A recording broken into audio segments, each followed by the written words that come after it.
ಹಿಂದೆ ಬಿಜೆಪಿ ಸರ್ಕಾರ ಇದ್ದಾಗ ಸುಮಾರು 19,000 ಕೋಟಿಗೆ ಇವತ್ತು ನೀರಾವರಿ ಯೋಜನೆ, ವಿಶೇಷವಾಗಿ ಉತ್ತರ ಕರ್ನಾಟಕಕ್ಕೆ ಅನುಕೂಲ ಆಗಬೇಕು, ಈ ಭಾಗದ ರೈತರಿಗೆ ಅನುಕೂಲ ಆಗಬೇಕು ಅಂತೇಳಿ ನೀರಾವರಿ ಯೋಜನೆ ಒಂದು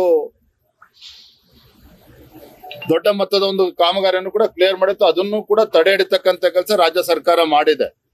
ಏನ್ ಹೇಳಿದ್ರು ಸಿದ್ದರಾಮಯ್ಯನವರು, ಕಾಂಗ್ರೆಸ್ ನಡೆಗೆ ಕೃಷ್ಣ ಕಡೆಗೆ ಅಂತೇಳಿ ಘೋಷಣೆನ ಕೂಗಿದ್ರು, ಪಾದಯಾತ್ರೆ ಮಾಡಿದ್ರು. 50,000 ಕೋಟಿಯನ್ನ ನೀಡ್ತೇವೆ, ಪ್ರತಿ ವರ್ಷ ಕಾಂಗ್ರೆಸ್ ಪಕ್ಷ ಅಧಿಕಾರಕ್ಕೆ ಬಂದ್ರೆ ಪ್ರತಿ ವರ್ಷ 10,000 ಕೋಟಿಯನ್ನ ನೀಡ್ತೇವೆ ಅನ್ನೋ ಘೋಷಣೆನ ಕೂಡ ಮಾಡಿದ್ರು. ಆ ವಿಚಾರವನ್ನು ಕೂಡ ಈಗಾಗಲೇ ಮರ್ತಿದ್ದಾರೆ. ಕಾರಣ ಏನಪ್ಪಾ ಅಂತ ಹೇಳಿದ್ರೆ, ತಮ್ಮ ಗ್ಯಾರಂಟಿಗಳನ್ನ ಅನುಷ್ಠಾನ ಮಾಡುವ ನಿಟ್ಟಿನಲ್ಲಿ ರಾಜ್ಯದಲ್ಲಿ ಅಭಿವೃದ್ಧಿ ಕೆಲಸವನ್ನು ಕೂಡ ಮರ್ತೋಗಿದೆ ಕಾಂಗ್ರೆಸ್ ಸರ್ಕಾರಕ್ಕೆ.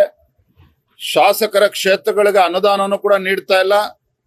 ಮೊನ್ನೆ ಬಜೆಟ್ ನಲ್ಲೂ ಕೂಡ 8,500 ಕೋಟಿ ಶಾಸಕರ ಕ್ಷೇತ್ರಗಳ ಅಭಿವೃದ್ಧಿಗೆ ಮೀಸಲಿಡ್ತೇನೆ ಅಂತೇಳಿ ಮೂಗಿಗೆ ತುಪ್ಪ ಸವರಿಸ್ತಕ್ಕಂತ ಕೆಲಸ ಸಿದ್ದರಾಮಯ್ಯನವರು ಹಣಕಾಸು ಸಚಿವರು ಮಾಡಿದ್ದಾರೆ. ಹಿಂದೆ ಬಿಜೆಪಿ ಸರ್ಕಾರ ಇದ್ದಾಗ ಸುಮಾರು 19,000 ಕೋಟಿಗೆ ಇವತ್ತು ನೀರಾವರಿ ಯೋಜನೆ, ವಿಶೇಷವಾಗಿ ಉತ್ತರ ಕರ್ನಾಟಕಕ್ಕೆ ಅನುಕೂಲ ಆಗಬೇಕು, ಈ ಭಾಗದ ರೈತರಿಗೆ ಅನುಕೂಲ ಆಗಬೇಕು ಅಂತೇಳಿ ನೀರಾವರಿ ಯೋಜನೆ ಒಂದು ದೊಡ್ಡ ಮೊತ್ತದ ಒಂದು ಕಾಮಗಾರಿಯನ್ನು ಕೂಡ ಕ್ಲಿಯರ್ ಮಾಡಿತ್ತು. ಅದನ್ನು ಕೂಡ ತಡೆ ಹಿಡಿತಕ್ಕಂತ ಕೆಲಸ ರಾಜ್ಯ ಸರ್ಕಾರ ಮಾಡಿದೆ.